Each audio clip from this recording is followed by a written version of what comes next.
नमस्कार दोस्तों, स्वागत है आपका अपने YouTube चैनल गणित ज्ञानी में।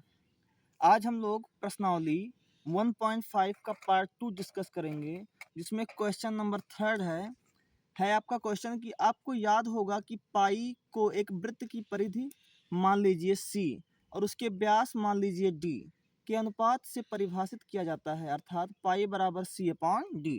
उसने खुद ही दिया हुआ है पाई बराबर C अपॉन D। ठीक है, आप एक वृत्त ऐसे बना लीजिए। ये जो होता है ये होता है परिधि वृत्त का, जिसको आपने कहा है C, और ये होता है आपका डायमीटर यानी व्यास, जिसको आपने कहा है D।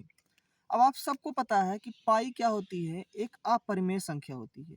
आपको पता है पाई का मान होता है 22/7। ये 22/7 जो होता है ये लगभग मान होता है, ये कोई निश्चित मान नहीं है। यानी पाई जो है अपरिमेय संख्या है। तो आपको पता होगा कि क्या एक अपरिमेय संख्या एक परिमेय संख्या के बराबर हो सकता है? आप कहेंगे बिल्कुल नहीं। इसका मतलब ये है कि इस C अथवा D में से कोई एक ऐसा है जो अपरिमेय है। तो लिख दीजिए कि C और D में से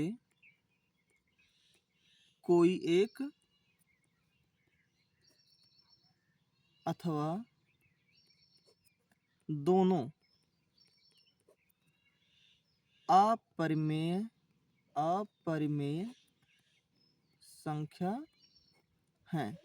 ठीक है, अगर C अथवा D में से कोई एक अपरिमेय संख्या है तो आप कह देंगे इसलिए C अपॉन D भी क्या होगा? अपरिमेय संख्या होगा। अपरिमेय संख्या होगा। ठीक है, ये क्वेश्चन नंबर 4 थर्ड का आंसर आपके सामने हो गया। क्वेश्चन नंबर 4 क्या है कि संख्या रेखा पर करड़ी में 9.3 को निरूपित कीजिए। तो चलिए शुरू करते हैं। संख्या रेखा एक खींचिए। आप एक रेखा खींचते हैं, आपको 9.3 निरूपित करना है। तो आप 9.3 आपको निरूपित करना है, तो आप एक रेखा खींचेंगे 9.3 सेंटीमीटर का। ठीक है, एक स्केल से 0 और यहाँ 9 के बाद 9.3, और यहाँ से 9.3 से 1 सेंटीमीटर बढ़ा देंगे, यानी कि 10.3। तो आप 9.3 तक एक रेखा खींचेंगे, उसके बाद यहाँ से 1 सेंटीमीटर और बढ़ा देंगे। ठीक है, आप इसे नाम देंगे बिंदु A, इसे बिंदु B और इसे बिंदु C। ठीक है, अब आप क्या करेंगे देखिए, अब आप प्रकार की सहायता लेंगे और प्रकार की सहायता से इस बिंदु C पर रखेंगे और आधे से अधिक दूरी लेंगे। आधे से अधिक दूरी लेकर के ऊपर और नीचे एक चाप लगा देंगे। पुनः बिंदु A को केंद्र मान करके वही दूरी लेकर के ऊपर और नीचे एक चाप लगा देंगे। ठीक है, ऊपर और नीचे एक चाप लगा देंगे। आप देखेंगे कि चाप एक दूसरे को कहीं काट रहे हैं, और जहाँ ये चाप एक दूसरे को काटते हैं उन दोनों को आपस में मिलाती हुई एक रेखा खींच दीजिए। उन दोनों को आपस में मिलाती हुई एक रेखा खींच दीजिए। ये रेखा इन दोनों को 2 बराबर भागों में विभाजित कर रही है। ठीक, अब पुनः आप इस बिंदु को नाम दे दीजिए D। इसका नाम क्या कर दीजिए D। अब आप पुनः बिंदु D को केंद्र मान करके यहाँ A तक आइए और इस परिधि का एक वृत्त बना दीजिए।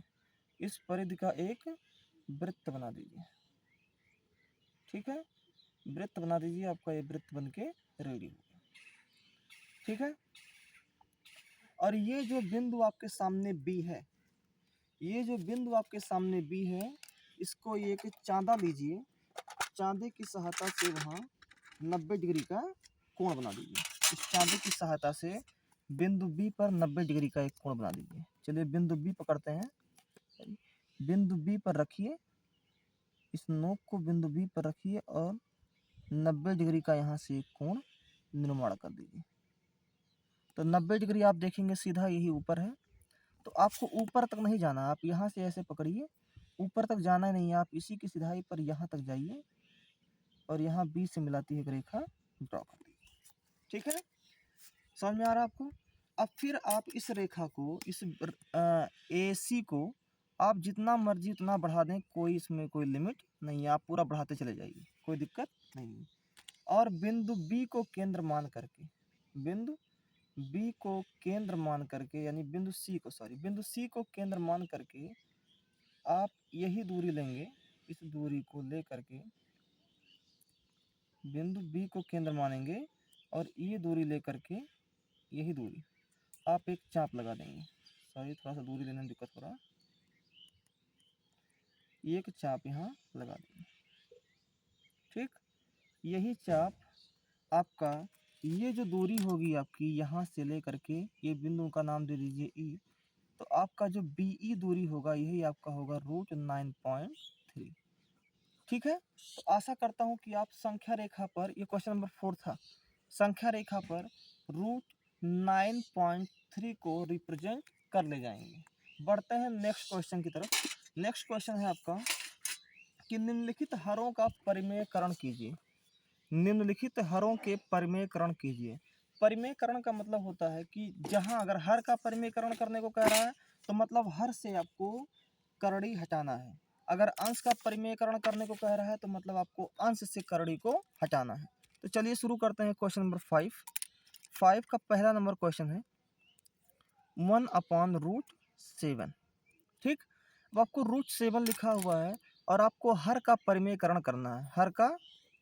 हर का परिमेयकरण करना है। परिमेयकरण करने पर,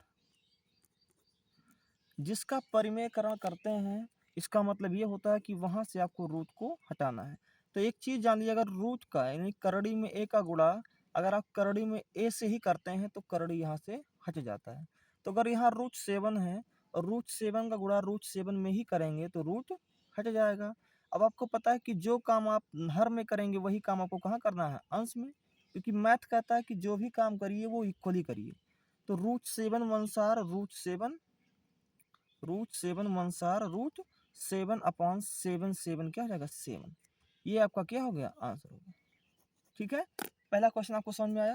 दूसरा क्वेश्चन देखिए, दूसरा क्वेश्चन है 1/√7 माइनस √6। अब आपको क्या करना है, आप देखिए ये A माइनस बी बन रहा है, A माइनस बी।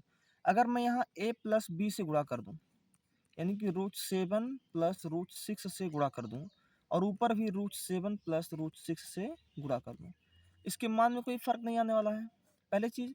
दूसरा, ये A माइनस बी और ये A प्लस बी बनेगा, A माइनस बी और A प्लस बी बनेगा।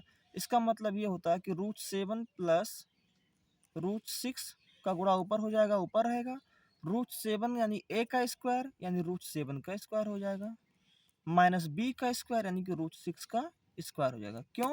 क्योंकि आपने फार्मूला पढ़ा है कि यदि A plus B into A minus B हो, इसका मतलब ये A square minus B square होता है।